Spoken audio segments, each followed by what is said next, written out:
இன்னைக்கு நம்ம இந்த சீரிஸோட பார்ட் 1 தான் பார்க்க போகிறோம். வாங்க வீடியோக்குள்ளே போகலாம்.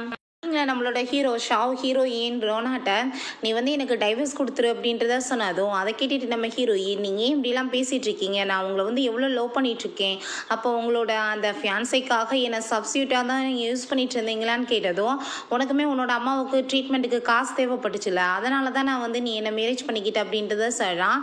நான் வந்துட்டு உங்களை வந்து ரொம்ப லவ் பண்ணிகிட்ருக்கேன்னு சொன்னதும் அதெல்லாம் எனக்கு தேவை கிடையாது, இப்போ லாயர் வந்துடுவார், நீ வந்து டைவர்ஸ் பண்ணிவிட்டு போயிருன்னு சொல்கிறான். அப்போங்க நம்ம ஹீரோயின் ப்ளீஸ் இந்த காஃபி வாச்சும் நீங்கள் குடிங்க அப்படின்றத சொன்னதுமே அதை கேட்டுட்டு அங்கே நம்ம ஹீரோ சரி ஓகேன்னு சொல்லிட்டு அந்த காஃபியை ட்ரை பண்ணுறான்.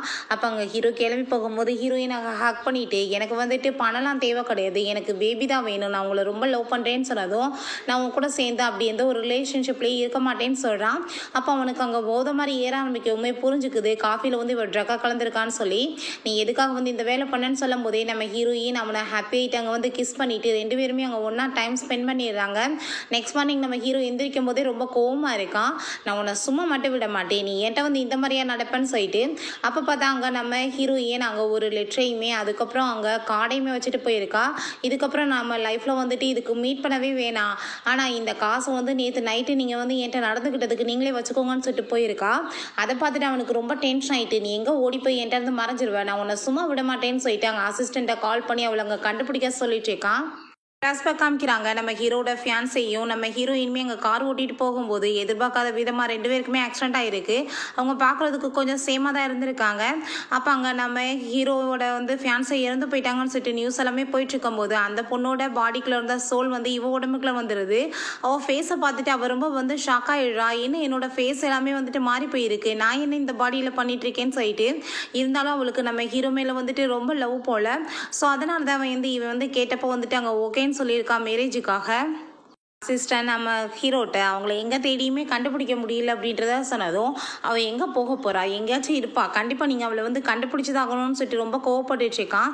இப்படியே ஆஃப்டர் 10 months காமிக்கிறாங்க நம்ம ஹீரோயினை இன்னமே காணும்னு சொல்லிட்டு அங்கே கண்டுபிடிக்க சொல்லி நியூஸ் எல்லாம் போயிட்டுருக்கு. அப்போ ஹீரோயின் பேபியோட ட்ரெஸ் எல்லாம் அங்கே வச்சுட்டு வந்துட்டு என்ன இவன் இன்னமே என்னை தேடிட்டு இருக்கா, நான் இவன் எப்படி தேடினாலும் சரி என்ன இவனால் கண்டெல்லாம் பிடிக்க முடியாது அப்படின்றத சொல்லிட்டு இருக்கா. அதுக்கப்புறம் அங்கே பேபிஸ்கிட்ட போய் அங்கே ட்ரெஸ் எல்லாம் போட்டு விட்டுட்டு அங்கே குழந்தைய பார்த்துட்டு இருக்கும்போது இவனுக்கு நான் உயிரோடு இருக்கிறது தெரிஞ்சிச்சுன்னா என் குழந்தைங்க எல்லாத்தையுமே என்கிட்ட இருந்து பறிச்சிருவானேன்னு சொல்லிட்டு அவளுக்கு ரொம்ப ஷாக் ஆகிட்டுருக்கு. நம்ம ஹீரோயினுக்கு வந்து 3 பேபிஸ் வந்து பேர்ன் ஆயிருக்காங்க போல். ஸோ நம்ம வந்துட்டு ஒரு பேபியை அவன்கிட்ட கொடுத்துடலாம், அப்படின்னா தானே வந்துட்டு நம்மளை தேடாமல் இருப்பான்னு சொல்லிட்டு அவன் முடிவு பண்ணிடுறான்.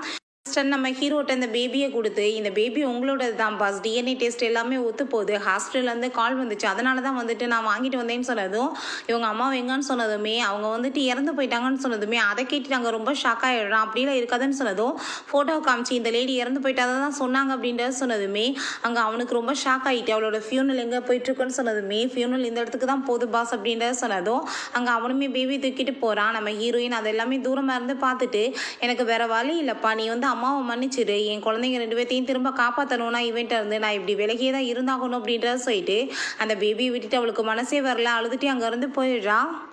7 years காமிக்கிறாங்க நம்ம ஹீரோயின் திரும்ப அவளோட கண்ட்ரிக்கே வர்றா. என்னோட அம்மாவுக்கு மட்டும் உடம்பு முடியாமல் போகலன்னா நான் திரும்ப இந்த நாட்டுக்கே வர மாட்டேன், இவன் என்னை பார்த்து தொலைஞ்சானா என்னோட லைஃப் இன்றைக்கே காலி ஆயிரும் அப்படின்றத சொல்லிட்டு அங்கே ரொம்ப வந்துட்டு ஃபீல் பண்ணிட்டு குழந்தைய கூப்பிட்டுட்டு போயிட்டுருக்கா. அப்போ அங்கே குழந்தைங்க கிட்ட நான் சொல்கிற மாதிரி நீங்கள் கேட்டு நடக்கணும், நான் சொல்கிற பர்சன் பக்கத்தில் கூட நீங்கள் போகக்கூடாது அப்படின்றத சொல்லிட்டு எப்படி நடந்துக்கணும்னு சொல்லிட்டு நிறைய இன்ஸ்ட்ரக்ஷன் எல்லாம் அவள் கொடுத்துட்ருக்கா. அப்போ சரிங்கம்மான்னு சொல்லிட்டு அந்த குழந்தைங்களுமே ஓகேன்னு சொல்லிட்டு அவள் கூட போயிட்டுருக்காங்க. அப்போ அங்கே நம்ம ஹீரோ வர்றதை பார்த்துட்டு ஹீரோயின் பயந்து போயிடுறா, கடவுளை என் வாழ்க்கையில் இன்னைக்கு தான் கடைசி நாள் அப்படின்ற சொல்லிட்டு யோசிச்சுட்டு இருக்கும் போது ஆனால் அங்கே வேறு ஒரு பொண்ணு வந்து அவன்கிட்ட ஹக் பண்ணிட்டு அங்கே ஹாப்பி ஆகிட்டு பேசினதும் ஒருவேளை இவனோட புது லவர் போல் நம்மளும் வந்துட்டு இவன் கண்டுக்க மாட்டான்னு சொல்லிட்டு அங்கே வேகமாக கூட்டிகிட்டு குழந்தைங்கள போயிடுறா. பிறகு குழந்தைங்க கிட்ட இப்போ ஒருத்தனை பார்த்தீங்களா அவன் ரொம்பவே மோசமானவன், பக்கத்தில் கூட போகக்கூடாது அப்படின்றத சொன்னதும் அவரை பார்த்தா அப்படிலாம் தெரியலையமான்னு சொன்னதுமே உங்களுக்கு என்ன தெரியும் அவனை பற்றின்னு சொல்லிட்டு அவங்க கோவப்படுறா. நம்ம ஹீரோ அங்கே வந்து என் கார் எடுக்கணும் நீங்கள் விலகி போகிறீங்களான்னு சொன்னதுமே வேகமாக குழந்தைங்களை கூப்பிட்டுட்டு அவங்க இருந்து போயிடுறான். ஆனால் நம்ம ஹீரோவை பிரதர்ன்னு சொல்லி தான் கூப்பிடுறாங்க. இப்போ அங்கே வந்து போனது நம்மளோட ரோனா மாதிரியே உனக்கு தோணலையா அப்படின்ற சொல்லிட்டு கேட்டதுமே ஹீரோ என்ன சொல்லிட்டு இருக்கான்னு சொல்லிட்டு அங்கே பார்க்குறான். அவங்க ஆல்ரெடி போயிட்டாங்க, உன்னால் திரும்பலாம் பார்க்க முடியாது, அவள் இன்னுமே உயிரோடு தான் இருந்துட்டுருக்கான்னு எனக்கு என்னமோ தோணுதுன்னு சொன்னதும் அவள் ஆல்ரெடி இறந்து போயிட்டான், நீ ஏன் வந்துட்டு கதை கட்டிட்டு கதைன்னு சொல்கிறான். அது எப்படி வந்துட்டு அவள் இறந்து போயிட்டுருப்பா, அவள் வந்து எவ்வளோ பெரிய ஆள் தெரியும்ல, அவள் அப்படிலாம் வந்துட்டு இறந்து போக மாட்டான், அவள் உண்மையிலே உன்னை ரொம்ப லவ் பண்ணிட்டு இருந்தா அப்படின்றத சொன்னதும் இல்லாமல் வந்து அவளை பற்றி பேசிகிட்டு இருக்காதுன்னு சொல்லிட்டு அவன் ரொம்ப கோவப்படுறான்.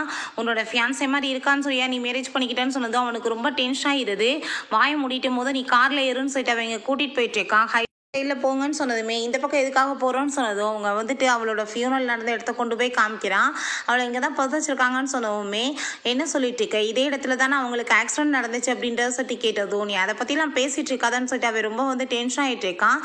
வேலை அவங்க அம்மாவுக்கு இப்போ ரொம்ப உடம்பு முடியாமல் இருக்குல்ல, அவள் பார்க்க வந்தா நீ என்ன பண்ணுவேன்னு சொல்லிட்டு கேட்டதுமே அதை கேட்டுட்டு அங்கே உடனே அசிஸ்டண்ட்டை கால் பண்ணி அவங்க அம்மாவும் வந்து இருக்கிற இடத்த நீங்கள் தொடர்ந்து கண்காணிங்க அப்படின்றத சொன்னதுமே அதை கேட்டுட்டு அவள் தயவு செஞ்சு நீ பேசாமல் இரு, நான் ஏதோ தெரியாமல் சொல்லிட்டேன், நீ அதுக்காக அவங்க அம்மாவையுமே தொல்லை பண்ணாத அப்படின்றத சொல்லிட்டு இருக்கா. ஹீரோயின் அவங்க அம்மாவை போய் மீட் பண்ணதுமே அவங்க அம்மா ரொம்ப அங்கே ஃபீல் பண்ணிட்டு இருக்காங்க. அதுக்கப்புறம் உன்னோட பையன் ஷென் வந்து ரொம்ப அங்கே கவலைப்பட்டுட்டே இருக்கான், எப்பயுமே அம்மாவை பார்க்க முடியலன்னு சொல்லிட்டு ஃபீல் பண்ணிட்டு இருக்கான், நீ ஒரு தடவையாச்சும் அவனை பார்த்துருக்க வேண்டாமா, எதுக்காக அவனை விட்டேன்னு சொல்லிட்டு அவங்க ரொம்ப கவலைப்பட்டதுமே நம்ம ஹீரோயினுக்குமே அங்கே ரொம்ப கவலையாயிட்டு இருக்கு. நீங்கள் இதை பற்றி கவலைப்படாதீங்கம்மா, கண்டிப்பாக நான் வந்துட்டு எல்லாத்தையும் சரி பண்ணிடுவேன்னு சொல்லிட்டு அவள் அங்கேருந்து போகிறா. பிறகு குழந்தைய எப்படியாச்சும் வந்து மீட் பண்ணி ஆகணும்னு சொல்லிட்டு அங்கே மாஸ்கெல்லாம் போட்டுட்டு அங்கே வந்து வேலைக்கு ஜாயின் பண்ணிடுறான். அப்போ அங்கே ஒரு மெய்டு வந்து சாப்பாடு வந்து ஊட்டி விடுறாங்க. பட் வந்துட்டு எனக்கு சாப்பாடுலாம் ஒன்றும் தேவை கிடையாதுன்னு சொல்லிட்டு அவன் கோவப்படும் போது நம்ம ஹீரோயின் அங்கே வந்துடுறா. இவனுக்கு வந்து இந்த சாப்பாடு பிடிக்கலையோ என்னமோ, நான் வந்துட்டு வேறு எதை பண்ணி தருவான்னு சொன்னதும் நான் ரொம்ப வருஷமாக இங்கே ஒர்க் பண்ணிட்டு இருக்கேன், எனக்கு தெரியும் இவர் வந்துட்டு அவங்க அப்பாவோட கையால் தான் சாப்பிடுவார் அப்படின்றத சொல்லிட்டு இருக்கோமே, அப்படிலாம் ஒன்றும் கிடையாது, குழந்தைக்கு பிடிச்சமான சாப்பாடு கொடுத்தா சாப்பிடுவாங்கன்னு சொல்லிட்டு போனதுமே திரும்பவும் இவங்க வந்து சாப்பிட ட்ரை பண்ணா அவன் வந்துட்டு சாப்பிடவே மாட்டான். பிறகு ஹீரோயின் நான் வந்து சாப்பாடு கொடுக்குறேன்னு சொல்லிட்டு அங்கே வந்து சாப்பாடை கொண்டு வந்துட்டு இருக்கா. சொன்னா புரியாதா, இவன் சாப்பிட மாட்டான் அப்படின்றத சொல்லிட்டு இருக்கும்போது நீ வந்துட்டு விடு நான் பார்த்துக்கிறேன் அப்படின்றத சொல்லிட்டு அங்கே குழந்தைக்கு சாப்பாடு கொடுக்க அங்கே போயிட்டுருக்கா. ஹீரோவை காமிக்கிறாங்க. அவன் கனவுல வந்துட்டு நம்ம ஹீரோயின் என்ன நீங்கள் படுத்து தூங்கிக்கிட்டு இருக்கீங்க, முதல் சாப்பிடுங்க அப்படின்றத சொன்னதுமே நம்ம ஹீரோ அவளை ஹக் பண்ணிட்டு நீ எங்கே போன, இவ்வளோ நாளாக நான் உனக்காக தான் வெயிட் பண்ணிட்டு இருந்தேன், என்னை வந்துட்டு விட்டுட்டு போக உனக்கு எப்படி மனசு வந்துச்சு அப்படின்றத சொல்லிட்டு அவன் ரொம்ப அங்கே ஃபீல் பண்ணுறான். பார்த்தா எல்லாமே கனவு தான். அங்கே கனவுல இருந்து அவன் மறைஞ்சதுமே அவனுக்கு அங்கே ரொம்ப கவலையாக ஆரம்பிச்சிருது. கிளம்பி அங்கே கீழே வந்ததுமே சாப்பிட மாட்டேன்னு சொன்னதும் எதுக்காக நீ சாப்பிடாம இருந்துட்டுருக்கா, ஒழுங்காக வாங்கி சாப்பிடு அப்படின்றத சொன்னதுமே அப்போ நான் வந்துட்டு எவ்வளோ நாள் அம்மாவை பார்க்காம இருக்கிறது, எனக்கு அம்மாவை பார்க்கணுன்னு சொன்னதும் உன்னோட அம்மா ரொம்ப மோசமானவ, அவள் உன்னை விட்டுட்டு ஓடி போயிட்டான்னு சொல்லிட்டு நம்ம ஹீரோயினை பற்றி தப்பாக பேசிகிட்டு இருக்கான். அதெல்லாம் கேட்டுட்டு அங்கே அவளுக்கு ரொம்ப டென்ஷன் ஆகிட்டு இருக்கு. நீ வந்துட்டு இந்த சாப்பாடை சாப்பிட்டேன்னா நான் உன்னை அம்மாவை வந்துட்டு பார்க்க வைப்பேன்னு சொன்னதும் நீ தேவையில்லாமல் என் குழந்தைகிட்ட என்ன வெட்டி பேச்செல்லாம் பேசிகிட்டு இருக்கேன்னு சொல்லிட்டு கோவப்பட்டதுமே அப்போ அந்த மெய்டுமே யாரும் தெரியல புதுசாக ஜாயின் பண்ணியிருக்கா போல், ரொம்ப வந்துட்டு ஓவராக இதே மாதிரி தான் பேசிட்டு இருக்கா அப்படின்றத சொன்னதும் நம்ம ஹீரோயின் எதையுமே கண்டுக்காம நான் சொன்னதை உனக்கு நிறைவேற்றணும்னா நீ ஃபர்ஸ்ட் சாப்பிடு அப்படின்றத சொன்னதுமே நீ ஏன் தேவையில்லாம அப்படி பேசிட்டு இருக்கன்னு சொல்லும் போதே அந்த குழந்தை வந்து சாப்பிட்டான். அதை பார்த்துட்டு அங்கே இருக்க எல்லாருக்குமே வந்துட்டு ரொம்ப ஷாக் ஆயிருது. நம்ம ஹீரோயின்ட்ட நீங்கள் சொன்ன மாதிரி என்னோட அம்மாவை பார்க்க வைப்பீங்களா அப்படின்றத சொல்லிட்டு அங்கே கேட்டுட்டு இருக்கான். அப்போ அங்கே அசிஸ்டன்ட் பாஸ் அவங்ககிட்ட முக்கியமான விஷயம் பேசணும்னு சொல்லிட்டு அங்கே வந்து சொல்கிறாங்க அவங்க அம்மா வந்துட்டு பார்க்க வந்திருக்காங்க மேடம் உயிரோட தான் இருந்திருக்காங்க, இந்த பாருங்க ஃபுட்டேஜ் அப்படின்றத சொல்லிட்டு அங்கே காமிக்கிறாரு. அதை பார்த்துட்டு அவனுக்கு அங்கே ரொம்பவே ஷாக் ஆயிருது. ஹீரோயின் அது எல்லாமே கேட்டுட்டு ஐயோ எனக்கு வயிறு ரொம்ப பெயின் ஆகிட்டு இருக்கு, நான் இப்போ வரேன்னு சொல்லிட்டு போகும்போது ஹீரோக்கு டவுட் ஆகிட்டு ஏய் நில்லு அப்படின்றத சொல்கிறான். என்னாச்சு அப்படின்றத சொல்லிட்டு கேட்டதுமே அப்போ நீ எத்தனை நாளைக்கு வந்துட்டு என்னை ஏமாத்திட்டு இப்படியே சுற்றிட்டு இருக்கலாம்னு நினைக்கிறேன், எனக்கு என்ன நீ யாருன்னு தெரியாதா அப்படின்றத சொல்லிட்டு அங்கே பக்கத்தில் வந்ததுமே நம்ம ஹீரோயின் அங்கே பயந்து போயிடுறா. இவன் பாட்டு கழுத்தை பிடிச்சி நிறுச்சிட்டு நான் இவ்வளோ நாள் எவ்வளோ வந்து கஷ்டப்பட்டு இருந்தேன், அதே கஷ்டத்தை நீ அனுபவிக்க வேணாமான்னு சொல்லிட்டு அங்கே மாஸ்க்கை கலட்டிடுறான். பார்த்தா அங்கே ஃபேஸில் வந்துட்டு என்னத்தையும் தடவி வச்சிருக்கான். அங்கே ஃபுல்லாமே வந்துட்டு ஒரு மாதிரியா இருக்கவும் அவன் ரொம்ப ஷாக் ஆகிட்டு இருக்கான். என்ன வந்துட்டு நீ மேக்கப் போட்டுட்டு வந்திருக்கியா, என்னால் உன்னை கண்டுபிடிக்க முடியாதான்னு சொன்னதும் நீங்கள் வந்துட்டு என்ன பேசிகிட்டு இருக்கீங்க, எனக்கு எதுவுமே தெரியலை அப்படின்றத அவள் சொல்கிறா. இப்போ பாரு உனக்கு எல்லாம் தெரியும்னு சொல்லிட்டு இவளை கூட்டிகிட்டு போய் அங்கே ஃபேஸெல்லாம் வந்துட்டு நல்லா வாஷ் பண்ணுங்க அப்படின்றத சொல்லிட்டு இருக்கான். போயிட்டு அங்கே எல்லாத்தையும் தொடச்சி பார்க்குறாங்க. ஆனால் எதுவுமே போக மாட்டேது. பார்த்தீங்கல்ல இது எல்லாமே உண்மைதான், நான் வந்துட்டு நீங்கள் நினைக்கிற பொண்ணு கிடையாது அப்படின்றத சொன்னதும் அங்கே நம்ம ஹீரோ வந்து நல்லா வந்து ஆயிலை வச்சு வந்து மேக்கப் போட்டிருக்கியா, எனக்கு என்ன தெரியாதா, நல்லா ஸ்ப்ரே பண்ணி ஃபுல்லாத்தையும் க்ளீன் பண்ணி விடுங்க ஃபேஸ் அப்படின்றத சொல்லிடுறான். ஹீரோயின் வசமாக மாட்டிக்கிறாங்க. அதே மாதிரியே வந்து பண்ணி விட்டு நம்ம ஹீரோயின் யாருன்றதையுமே கண்டுபிடிச்சிடுறாங்க. ஹீரோயின்ட்ட நீ வந்து பண்ண பாவம்லாம் பண்ணிட்டு நீ எதுவுமே தெரியாத மாதிரி இப்போ இங்கே வந்துட்டு குழந்தைய பார்க்க வந்திருக்கியா, கண்டிப்பாக உனக்கான பனிஷ்மெண்ட் கிடைக்கணும், எவ்வளோ தூரத்துக்கு குழந்தைய வச்சுட்டு நான் தனியாக கஷ்டப்பட்டிருப்பேன், நீ எப்படி வந்து குழந்தைய விட்டுட்டு இன்னொரு பர்சன் கூட போக முடிஞ்சிச்சு அப்படின்றத கேட்டதும் நான் என்ன தப்பு பண்ணேன், நான் வந்து உன்னை லவ் பண்ணது தான் பாவம் அப்படின்றத சொல்கிறா. அப்போ அங்கே நம்ம ஹீரோவோட பையன் வந்துடுறான். நான் வந்துட்டு என்னோட அம்மாவை பார்க்கணும், நீங்கள் கூட்டிகிட்டு போகிறீங்களான்னு கேட்டதும் அங்கே சவன்ட் வந்துட்டு கூட்டிகிட்டு போயிடுறாரு. நீங்கள் வாங்க எங்கள் மாஸ்டர்னு சொல்லிட்டு நம்ம ஹீரோயினுக்கு கால் வந்து அவள் பேச போகும்போது யார் வந்துட்டு பேசிகிட்டு இருக்குது, உன்னோட அவளோட பாய் ஃப்ரெண்டா ஃபோனை கொடு அப்படின்றத சொல்லும்போது நம்ம ஹீரோயின் வேகமாக வந்து ஃபோனை பிடிக்கிறா. குழந்தைங்க வந்துட்டு இருக்குதுன்னு தெரிஞ்சு போயிருமோ என்னமோன்னு சொல்லிட்டு அதுக்கப்புறம் நம்ம ஹீரோயினோட கையை கட்டி போட்டுட்டு இதுக்கப்புறம் நீ இங்கேவே தான் இருந்தாகணும், நீ இங்கே பாரு உனக்கு வந்து என்ன மாதிரி பனிஷ்மெண்ட் நான் கொடுக்க போகிறேன்னு சொல்லிட்டு நம்ம ஹீரோயின் அங்கேவே கட்டி வச்சுட்டு போயிடுறான். பையன் வந்து அந்த இருக்கிற இடத்த கண்டுபிடிச்சி என்னோட அம்மா வந்துட்டு எப்படி இங்கே இருந்து அங்கே காணமேன்னு சொல்லிட்டு அங்கே வரும்போது அங்கே இருக்க மெய்ட் வந்துட்டு எங் மாஸ்டர் நீங்கள் பண்ணிட்டு இருக்கீங்கன்னு சொல்லும் போது அந்த பையன் வந்துட்டு எதுவுமே பேசாமல் அங்கேருந்து போயிடுறான். அதுக்கப்புறம் அங்கே ரூமையும் கண்டுபிடிச்சி போகும்போது அங்கே வந்து கதவை திறக்க முடியல. ஸோ இவனோட ஃபேஸ் அந்த மானிட்டரில் காமிச்சதுமே அங்கே கதவுமே ஓப்பன் ஆயிடுது. 2 பேருக்கும் சேம் ஃபேஸ் தானே, அதனால தான் அப்புறம் அவங்க அம்மாவை வந்து அவன் காப்பாற்றினதுமே நீ எப்படி இங்கே வந்தேன்னு சொன்னதுமே நான் உங்களை கண்டுபிடிக்கதாமா வந்தேன்னு சொன்னதுமே நீங்கள் வந்த விஷயம் மட்டும் அவனுக்கு தெரிஞ்சிச்சுன்னா கண்டிப்பாக அவன் சும்மா விட மாட்டான். ஃபுட்டேஜ் எல்லாத்தையுமே நம்ம வந்து டிலீட் பண்ணணும் அப்படின்றத சொல்கிறான். பிறகு அசிஸ்டன்ட் மேடம் வந்துட்டு காணும் பாஸ் அப்படின்றத சொன்னதுமே அங்கே ரொம்ப ஷாக் ஆகிட்டு அவங்க உள்ளே போய் பார்க்குறாங்க. அவ்வளோ ஈஸியாக அந்த லாக்கை உடச்சி உள்ளே வர முடியாது, எப்படி இது நடந்துச்சு அப்படின்றத சொன்னதும் அவங்களுக்கு எதுவுமே புரியலை. ஐ திங்க் அவங்க வந்துட்டு பெரிய மாஸ்டர் மைண்டாக இருப்பாங்க போலன்னு சொல்லிட்டு இருக்கும்போது அங்கே மெய்ட் வந்து யங் மாஸ்டர் தான் வந்தாங்கன்னு சொன்னதுமே அதை கேட்டுட்டு அங்கே அவனுக்கு ரொம்ப ஷாக் ஆகிடுது. வந்து கொஞ்ச நேரத்தில் என்னோட பையனை மயக்கி அவள் கைக்குள்ளே வச்சிட்டாளா, நான் கண்டிப்பாக சும்மா விட மாட்டேன்னு சொல்லிட்டு இருக்கான். நெக்ஸ்ட் டே அவளை வந்துட்டு மீட் பண்ணி இந்த கான்ட்ராக்டில் நீ சைன் பண்ண அப்படின்றத சொன்னதும் நம்ம ஹீரோயின் என்ன எதுன்னு கேட்டதுமே நீ வந்துட்டு எப்பயுமே என் பையன் கூட சேர்ந்து ஒரு நேனியாக தான் ஒர்க் பண்ணுவேன், ஆனால் வந்துட்டு அவன்கிட்ட நீ வந்து அம்மான்றத சொல்லவே கூடாது அப்படின்றத சொன்னதுமே இதுலலாம் நான் சைன் பண்ண முடியாது அப்படின்றத சொல்கிறான். அப்படின்னா சரிதான், நீ எப்பயுமே திரும்ப என்னோட பையனை நான் மீட் பண்ண முடியாமல் நான் பண்ணிடுவேன் அவன் சொல்லிட்டு இருக்கான். ஸோ குழந்தைக்காக வேறு வழி இல்லாமல் அவள் வந்துட்டு அதில் சைன் பண்ணி கொடுக்காங்க ஓகேன்னு சொல்லிடுறான்.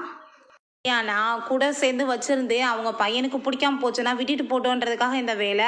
அங்கே வந்து குழந்தைகிட்ட வந்துட்டு அவள் ரொம்ப பாசமாக பேசி பார்க்குறா. பட் வந்துட்டு பையன் வந்து அவ்வளோ வந்து இன்ட்ரெஸ்ட் இல்லாமல் இருக்கான். அங்கே நம்ம ஹீரோ அதெல்லாமே நோட்டீஸ் பண்ணிட்டு இருக்கும்போது திரும்ப அங்கே குழந்தைகிட்ட அவள் ரொம்ப ஹாப்பியாகிட்டு விளையாட ஆரம்பிச்சதுமே நம்ம ஹீரோ அதெல்லாம் பார்த்துட்டு உனக்கு சொன்னதெல்லாம் ஞாபகம் இருக்கான்னு சொன்னதோ நான் சொன்னதெல்லாம் எனக்கு ஞாபகம் இருக்குது, நீ வந்துட்டு வேலையை பார்த்துட்டு போன்னு சொல்கிறான். அதுக்கப்புறம் அவங்க பவுலை வந்து அந்த மெய்டுங்க ஒர்க் பண்ணும்போது உடைச்சிடுறாங்க. அந்த பையனுக்கு ரொம்ப பிடிச்ச பவுல் போல்.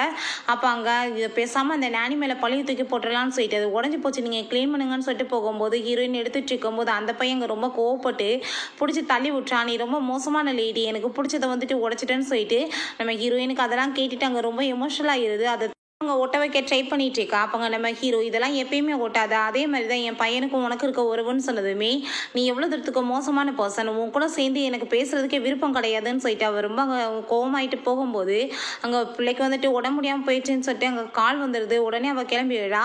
நெக்ஸ்ட் அங்கே நம்ம ஹீரோ இப்போ வரைக்கும் இந்த நேனி வரல, ரொம்ப மோசமானவளா இருக்கா, சரி ஓகே நான் ஷூவை கூட்டிகிட்டு போய் உன்னை விட சொல்கிறேன்னு சொன்னதும் ஷூவுமே அங்கே கூட்டிகிட்டு வந்துட்டு ஸ்கூலில் விழுறா. நீ ரூடெல்லாம் வந்து பேசக்கூடாது, நீ என்னை அம்மான்னு தான் கூப்பிடணும், நான் உன்னோட அப்பாவை மேரேஜ் பண்ணிக்க போகிறேன்னு சொல்லிட்டு இருக்கான். ஆனால் வந்துட்டு நான் கூப்பிட மாட்டேன்னு அவன் சொல்லிட்டு இருக்கும்போது அங்கே ஒரு பையன் அவங்க அம்மாட்ட இவன் ரொம்பவே மோசமானவேன்னு சொல்லிட்டு அழுது ட்ராமா போட்டதுமே அவ்வளோ தைரியம் தான் என் பையனை புள்ளி பண்ணுவேன்னு சொல்லிட்டு அந்த பையனை பிடிச்சி தள்ளி விட்டுறாங்க. நீ இப்போ கூட என் அம்மான்னு கூப்பிடு, நான் உன்னை காப்பாற்றுறேன்னு சொன்னதும் அவன் கூப்பிட மாட்டான். அப்போ அந்த லேடி அவளையுமே பிடிச்சி திட்டிகிட்டு இருக்கும்போது நம்ம ஹீரோயின் அங்கே வந்து விடுறா. அங்கே வந்துட்டு என்னாச்சு நீ எந்திரி அப்படின்றத சொல்லும் போது நீ நேனி தான், உன்னை யார் இங்கெல்லாம் வர சொன்னதுன்னு சொல்லி அவள் ரொம்ப இன்சல்ட் பண்ணி பேசிகிட்டு இருக்கா. உனக்கு என்னாச்சுன்னு சொல்லிட்டு அங்கே கேட்டதுமே இவங்க தான் தள்ளி விட்டாங்கன்னு சொன்னதும் அதை கேட்டுட்டு நம்ம ஹீரோயின் ரொம்ப கோவப்பட்டு கண்ணத்தில் சேர்ந்து அரைஞ்சிடுறா. எவ்வளோ தைரியம் தான் குழந்தை மேலே கையை வைப்பான்னு சொல்லிட்டு திரும்ப அந்த லேடி மோசமாக பேசினதுமே திரும்பவுமே அரைஞ்சிடுறா. என்னோட ஹஸ்பண்ட் எவ்வளோ பெரிய ஆள் தெரியுமா, நான் இப்போ கால் பண்ணி உங்களை நான் என்ன நிலைமையாக்குறேன் தெரியுமா அப்படின்றத சொல்லிட்டு ரொம்ப மோசமாக திட்டிகிட்டு இருக்கா. அதுக்கப்புறம் இந்த பையனுக்கு அம்மாவே இல்லை, இவன் எப்படிப்பட்டவனாக இருப்பான்னு சொல்லிட்டு ரொம்ப மோசமாக பேசினதும் அவள் கோவப்பட்டு திரும்ப அடித்ததுமே அம்மா மட்டும் விட மாட்டேன்னு சொன்னதும் நீ இப்போ யார்கிட்ட வந்து ஃபைட் பண்ணிட்டு இருக்கியோ அவங்க அப்பா யார் தெரியுமான்னு சொன்னதுமே பாரு நான் இப்போ என்ன செய்கிறேன்னு சொல்லிட்டு அவங்க ஹஸ்பண்டை கால் பண்ணி இந்த விஷயத்த சொன்னதும் அப்போ அவங்க ஹஸ்பண்ட் பிடிச்சி பயங்கரமாக திட்டாரு. அந்த பாஸோட கம்பெனியை தான் நானே ஒர்க் பண்ணிட்டுருக்கேன், மரியாதையோடு அவங்ககிட்ட சாரி கேளுன்னு சொன்னதும் அந்த லேடி அங்கே வந்துட்டு மன்னிப்பு கேட்குறாங்க. பிறகு அங்கே குழந்தைகிட்ட உனக்கு என்ன இன்னைக்கு ஸ்கூலுக்கு போகிற மைண்ட் இல்லையான்னு சொன்னதும் ஆமாம் எனக்கு மைண்டே இல்லைன்னு சொன்னதுமே சரிவா வீட்டுக்கு போகலான்னு சொன்னதுமே அப்போ அந்த ஷூ வந்து நீ இப்படிலாம் டிசிஷன் எடுக்க முடியாது, உனக்கு என்ன ரைட்ஸ் இருக்குன்னு கேட்டதும் உனக்கு என்ன ரைட்ஸ் இருக்குது, நீ தேவையெல்லாம் பேசாத, நான் குழந்தைய கூட்டிகிட்டு போக போகிறேன்னு சொன்னதும் அதை கேட்டுட்டு அங்கே ரொம்ப கோவமாயிட்டாங்க. நம்ம ஹீரோட்ட கால் பண்ணி இந்த விஷயத்தை அவ சொல்லிடுறா. ஃப்ரெண்ட்ஸ் இதோட இந்த எபிசோடு முடிஞ்சிருச்சு. இந்த வீடியோ உங்களுக்கு பிடிச்ச கண்டிப்பாக லைக் பண்ணுங்கள், ஷேர் பண்ணுங்கள், கமெண்ட் பண்ணுங்கள் அண்ட் ப்ளீஸ் சப்ஸ்கிரைப் பண்ணுங்கள். Bye guys.